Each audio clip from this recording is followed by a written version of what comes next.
आज आपण chapter 1 rotational मोशनमध्ये एक रिलेशन पाहणार आहोत, relation between torque and angular acceleration. याच्यात एक रिजिड बॉडी घेतलेली आहे. ही रिजिड बॉडी रोटेट होत आहे about an axis passing through the point O with constant angular acceleration alpha. Constant angular acceleration अल्फाने ही बॉडी रोटेट होत आहे. या बॉडीमध्ये n नंबर ऑफ पार्टिकल्स आहेत. पहिल्या पार्टिकलचा मास आहे m1, दुसऱ्याचा आहे m2, तिसऱ्याचा आहे m3 आणि शेवटचा जो पार्टिकल आहे त्याचा मास आहे mn. आता पहिला जो पार्टिकल आहे तो ॲक्सिसपासून r1 या अंतरावर आहे. दुसरा पार्टिकल जो आहे तो ॲक्सिसपासून r2 या अंतरावर आहे. तिसरा पार्टिकल जो आहे तो ॲक्सिसपासून r3 अंतरावर आहे. याच प्रकारे शेवटचा जो nth पार्टिकल आहे ज्याचं मास mn आहे ते ॲक्सिसपासून rn या अंतरावर आहे. या पहिल्या पार्टिकलवर जे फोर्स ॲक्ट होत आहे ते आहे F1.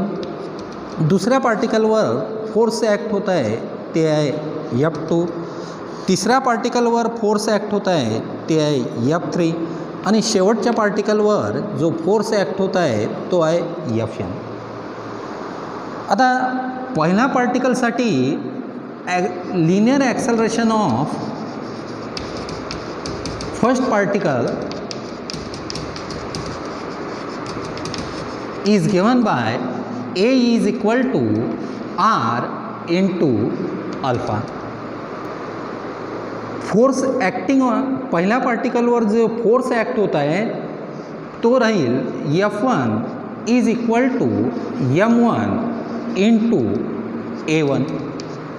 आता ही व्हॅल्यू इथं सबस्टिट्यूट केली तर F1 is equal to m1 R1 alpha. या इथं जे पहिला पार्टिकल आहे त्याच्यावर जे टॉर्क ॲक्ट होत आहे तो राहील T1 is equal to F1 into R1. F1ची ही किंमत इथं जर आपण सबस्टिट्यूट केली तर हे होणार m1 R1 alpha into R1.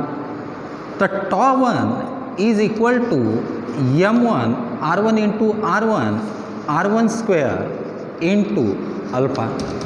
याच प्रकारे सेकंड जो पार्टिकल आहे त्याच्यावर जो टॉर्क ॲक्ट होईल तो राहील T2 is equal to m2 R2 square into alpha. याच प्रकारे जर आपण शेवटच्या पार्टिकलसाठी घेतलं तर ते राहणार Tn is equal to mn Rn square into alpha. हे जे टॉर्क होत आहे ॲक्ट होत आहे ते प्रत्येक पार्टिकलसाठी आपण सेपरेटली घेतलेलं आहे. आपल्याला पूर्ण रिजिड बॉडीसाठी जर घ्यायचं आहे तर torque acting on the rotating rigid body is equal to T1 plus T2 plus up to Tn. आता या सगळ्या किमती जर आपण इथं सबस्टिट्यूट केल्या तर ते होणार m1 R1 square alpha plus m2 R2 square alpha up to mn Rn square alpha. याच्यात अल्फाला जर कॉमन काढलं तर इथं येईल m1 R1 square plus m2 R2 square up to mn Rn square into alpha. पण याला ही जी ॲडिशन आहे ही आपण समेशनने दाखवली तर ही येईल summation mi ri square I tends to 1 to n into alpha. पण हे जे समेशन आहे ते आहे moment of inertia of a rigid body. So I is equal to summation mi ri square I tends to 1 to n is equal to moment of inertia of the rigid body.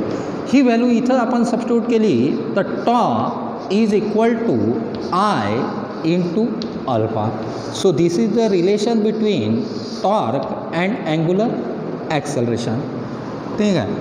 आता याच्यात आपण मागच्या वेळेस पाहिलं होतं की translational मोशनमध्ये जेव्हा physical significance जर आपल्याला पाहायचं आहे की मुमेंट ऑफ इनर्शियाचं फिजिकल सिग्निफिकन्स काय आहे, तर ट्रान्सलेशनल मोशनमध्ये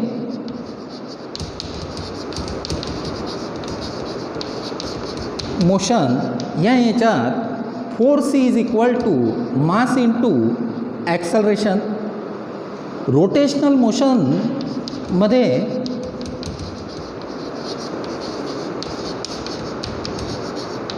राहतो tau is equal to I into alpha.